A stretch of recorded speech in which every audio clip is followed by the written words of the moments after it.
जम्मू काश्मीरच्या किश्तवाडमध्ये ढगफुटी झाल्यानंतर मोठ्या प्रमाणात नुकसान झालेलं आहे। दक्षिण भागात नेमकं घरांचं नुकसान झालं असून पिकं आणि शेतजमीन वाहून गेलेली आहे। दरम्यान दोडा आणि किश्तवाडमध्ये प्रशासनानं नागरिकांना नदीकाठापासून दूर राहण्याचं आवाहन केलं। जम्मू काश्मीरमध्ये राजौरी भागात मुसळधार पावसामुळे संकट ओढवलंय। अवघ्या काही तासांच्या पावसामुळे राजौरीमध्ये पूरसदृश्य परिस्थिती ओढवली। या पुरामुळे रस्ते आणि घरे वाहून गेली आहेत। जम्मू काश्मीरमधील गुरेज भागात ढगफुटी झाली। रस्त्यावरून वेगाने वाहणारा पाण्याचा लोंढा वाहताना दिसलाय। पाणी आणि गाळाच्या प्रवाहानं अनेक घरे आणि दुकानं वाहून गेली आहेत। परिस्थिती इतकी गंभीर झाली आहे की अनेक वाहनं आणि घरं ढिगाऱ्याखाली काढली गेली आहेत। जम्मू काश्मीरच्या रियासी भागात मुसळधार पाऊस कोसळतोय। अशातच त्या ठिकाणी ओढ्यावर पूल नसल्यानं विद्यार्थी जीव मुठीत घेऊन ओढा ओलांडतायत। आपला जीव धोक्यात घालून या विद्यार्थिनी शाळेत जात होत्या। अनेक विद्यार्थिनींना पाण्याचा जोरदार प्रवाह आणि वेग यांचा सामना करताना कसरत करावी लागली। जम्मू काश्मीरमधील पूंछ भागात सलग तिसऱ्या दिवशी देखील पाऊस कोसळला। मुसळधार पावसामुळे पुलास्त्य नदीसह अनेक नद्या आणि ओढे दुथडी भरून वाहू लागले, तर सुरनकोटमध्ये दरड कोसळल्यानं 8 जण बेपत्ता झाले। जम्मू काश्मीरमधील दोडा इथे मुसळधार पावसामुळे डोंगराचा मोठा भाग कचून राष्ट्रीय महामार्गावर कोसळला। रस्त्यावर प्रचंड मोठे खडक पडल्यानं त्याखाली चिरडून 2 जणांचा मृत्यू झाला, तर अनेक जण जखमी झाले। जम्मूच्या अखनूर परिसरातील चिनाब नदीला पूर आलाय। या पुरात काही युवकांनी जीव धोक्यात घालून पुराच्या पाण्यात वाहून आलेले लाकडांचे ओंडके गोळा केल्याचा व्हिडिओ सोशल मीडियावर व्हायरल झालाय। हिमाचल प्रदेशातील शिमल्यात मुसळधार पावसामुळे भूस्खलन झालंय। या भूस्खलनाचा व्हिडिओ व्हायरल झालाय। यामध्ये डोंगराचा एक भाग कोसळताना दिसत असून लहान मोठे दगड वेगानं खाली पडतायत। भूस्खलनामुळे निर्माण झालेला मलबा थेट रस्त्यावर येऊन पडल्यानं रस्ता बंद झाला आणि अनेक भागांमधील संपर्क तुटला। लडाखमधील कारगिलमध्ये ढगफुटीमुळे आलेल्या पुरामुळे प्रचंड विध्वंस झाला। यामध्ये अनेक लोक, घरं आणि वाहनं वाहून गेली, ज्यामुळे मोठ्या प्रमाणात नुकसान झालं। एका ओसंडून वाहणाऱ्या ओढ्याच्या प्रवाहात 2 वाहनं वाहून गेली। पाण्याच्या प्रचंड वेगामुळे ती खेळण्यासारखी दूरवर वाहून गेली। उत्तराखंडची राजधानी देहरादूनमध्ये मुसळधार पावसामुळे एका नदीला पूर आला। पाण्याच्या प्रवाहात एक स्कूटर स्वार अडकला होता। लोकांनी स्वतःचा जीव धोक्यात घालून त्याची सुटका केली। जर थोडासाही उशीर झाला असता तर तो माणूस प्रवाहाबरोबर दूर वाहून गेला असता। मुसळधार पावसामुळे गोना नदीच्या पाणी पातळीमध्ये अचानक वाढ झाली आणि पाण्याचा प्रवाह धोकादायक पातळीवर पोहोचला। बीडच्या केज तालुक्यातील लहुरी इथे बडेबाबा विद्यामंदिरात शिक्षकांची रिक्त पदं भरण्याच्या मागणीसाठी विद्यार्थ्यांनी जिल्हा परिषद शिक्षण विभागाच्या कार्यालयात ठिय्या आंदोलन केलं। गणित, विज्ञान आणि हिंदी विषयांचे शिक्षक नसल्यानं विद्यार्थ्यांनी 12 दिवसांपासून शाळेला कुलूप ठोकून आंदोलन सुरू ठेवलंय। बारामती MIDC परिसरात रेल्वेखाली उडी घेऊन एका व्यक्तीनं आत्महत्या केली। आत्महत्येचं नेमकं कारण अस्पष्ट असून पोलिसांकडून तपास सुरू आहे। अकोला जिल्ह्यात आठवड्याभरापासून दमदार पावसाची प्रतीक्षा असून काही ठिकाणी हलक्या तर काही भागात जोरदार सरी बरसल्या। मात्र पावसाअभावी शेतातील पिकं कोमेजू लागलेली आहेत, त्यामुळे शेतकरी चिंताग्रस्त आहेत। MPSCची तयारी करणारी महिला खंडणीखोर टोळीची सदस्य निघाल्याचा प्रकार समोर आलाय। या महिलेनं मुंबई आणि नवी मुंबईत महिलांना ब्लॅकमेल करत लाखो रुपये उकळल्याचा आरोप आहे। अंधेरी पोलिसांनी या महिलेला साताऱ्यातून अटक केली आहे। बारामती MIDC परिसरात रेल्वेखाली उडी घेऊन एका व्यक्तीनं आत्महत्या केली। आत्महत्येचं नेमकं कारण अस्पष्ट असून पोलिसांकडून तपास सुरू आहे। बीडच्या गेवराई तालुक्यात उसन्या पैशांच्या वादातून मुलानंच वडिलांवर चाकूनं वार करून हत्या केल्याची घटना समोर आलेली आहे। या प्रकरणी मुलावर हत्येचा गुन्हा दाखल करण्यात आलाय। माथेरानच्या मुख्य बाजारपेठेमध्ये एका दुकानावर मोठं झाड कोसळलं। या घटनेत दुकानाचं मोठं नुकसान झालंय। सुदैवानं कोणतीही जीवितहानी झाली नसल्यानं मोठा अनर्थ टळला।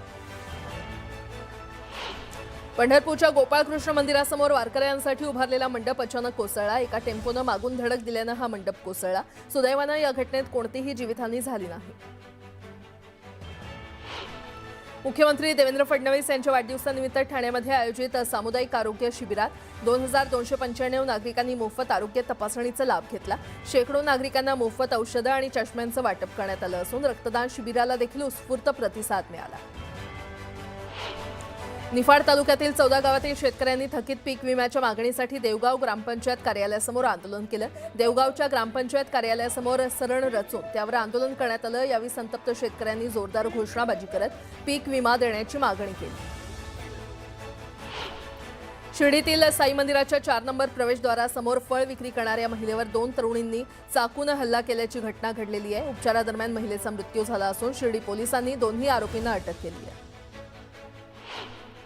अहिल्यानगर जिल्ह्यात कृषी विभागाच्या तपासणीमध्ये गैरप्रकार आढळलेल्या 46 कृषी सेवा केंद्रांवर कारवाई करण्यात आली आहे। 24 केंद्रांचे परवाने निलंबित करण्यात आले असून कायमस्वरूपी बंद असलेल्या 22 केंद्रांवर देखील कारवाई करण्यात आली आहे।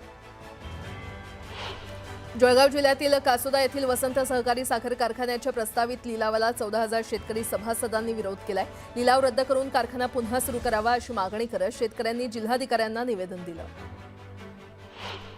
जळगाव जिल्ह्यातील कासोदा येथील वसंत सहकारी साखर कारखान्याच्या प्रस्तावित लिलावाला 14,000 शेतकरी सभासदांनी विरोध केलाय।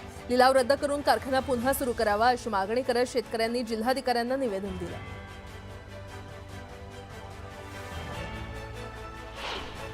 मनमाड शहरातून जाणाऱ्या नाशिक-धुळे महामार्गावर पानेवाडी आणि बेलदारीवाडी या परिसरात झालेल्या 2 वेगवेगळ्या अपघातात 5 जण गंभीर जखमी झालेले आहेत। अपघातस्थळी पोहोचलेले आमदार सुहास कांदे यांनी तात्काळ मदतकार्य करून जखमींना रुग्णालयात दाखल केलं। भाजप आमदार नारायण कुचे यांच्या ताफ्यातील एका वाहनाचा सोलापूर-धुळे महामार्गावरील जामखेड फाट्याजवळ अपघात झाला। या अपघातात आमदारांचे बॉडीगार्ड, सहकारी आणि चालक गंभीर जखमी झाले असून त्यांच्यावर जालना येथील खासगी रुग्णालयामध्ये उपचार सुरू आहेत। नवी मुंबईमधून आता एक मोठी बातमी समोर आली आहे। नियोजित असलेली आज नोकर भरती परीक्षा ही नियोजित वेळेनुसारच होणार आहे।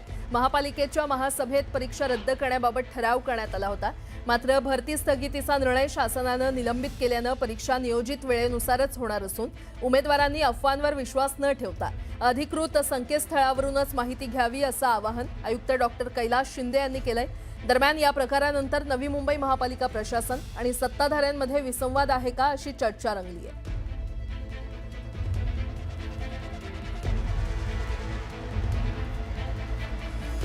मंत्री गिरीश महाजनांच्या शिष्टाईला अखेर यश आलेलं आहे। रिंग रोड बाधित शेतकऱ्यांनी अन्नत्याग आंदोलन अखेर मागे घेतलंय। शेतकऱ्यांनी अन्नत्याग आंदोलन मागे घेतल्यामुळे पुढच्या 2 दिवसात मुख्यमंत्री फडणवीसांसोबत मुंबईत बैठक घेण्याचं आश्वासन मंत्री गिरीश महाजन यांनी दिलंय।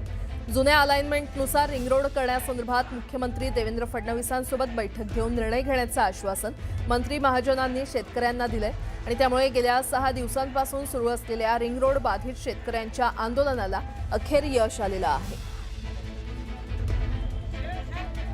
करण गायकर यांच्या नेतृत्वाखाली रिंग रोडचे जे बाधित गावं आहेत, आउटर रिंग रोडचे, त्याचं एक अलाइनमेंट बदलण्याच्या संदर्भामध्ये आणि शेतीच्या किमतीच्या भावामध्ये म्हणजे विषयी आंदोलन 6 दिवसापासून या ठिकाणी चाललेलं होतं।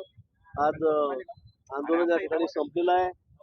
उद्या कॅबिनेट झाल्यावर किंवा फर्दर परवा, अजून माझं मुख्यमंत्री मोदयांशी बोलणं झालेलं नाही, पण त्यांच्या PSC मी या ठिकाणी बोललेलो आहे। उद्या कॅबिनेट झाल्यावर 3-3:30 वाजता किंवा परवा माननीय मुख्यमंत्री मोदयांसोबत याची बैठक त्या ठिकाणी होईल। महाराष्ट्र राज्याचे मुख्यमंत्री देवेंद्रजी यांनी शेतकऱ्यांना भेटावं, त्यांच्या व्यथा समजून घ्याव्यात आणि आमच्या 4च मागण्या आहेत ज्या सरकारला सोडवणं एकदम सहज शक्य आहे।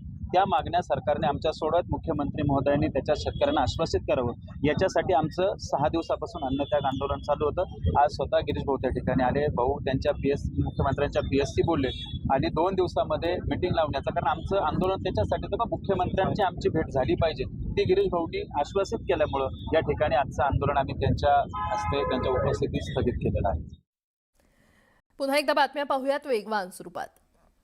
रायगडच्या शिवर्धनमध्ये पोलिसांनी चरस विक्री करणाऱ्या सादिक शेखर दरे याला अटक केलेली आहे। आरोपीकडून समुद्रकिनारी लपवून ठेवलेल्या साठ्यासह 6 किलो 996 ग्रॅम चरस, अंदाजे 34,98,000 रुपये किमतीचा मुद्देमाल जप्त करण्यात आला असून या प्रकरणाचा पुढील तपास शिवर्धन पोलीस करत आहेत।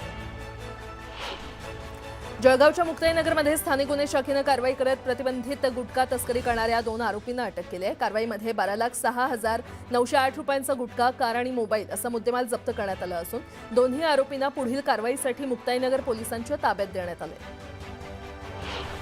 जळगाव सायबर पोलिसांनी ऑनलाईन फसवणुकीतील मनी म्युले रॅकेटचा पर्दाफाश केलेला आहे। भुसावळच्या एका तरुणाच्या खात्यात 1,30,00,000 रुपयांहून अधिक रक्कम जमा झाल्याचं तपासात समोर आलं असून देशभरातील 23 सायबर फसवणूक प्रकरणांशी त्याचे धागेदोरे आढळलेले आहेत। संशयित फरार असून त्याचा शोध घेतला जातोय।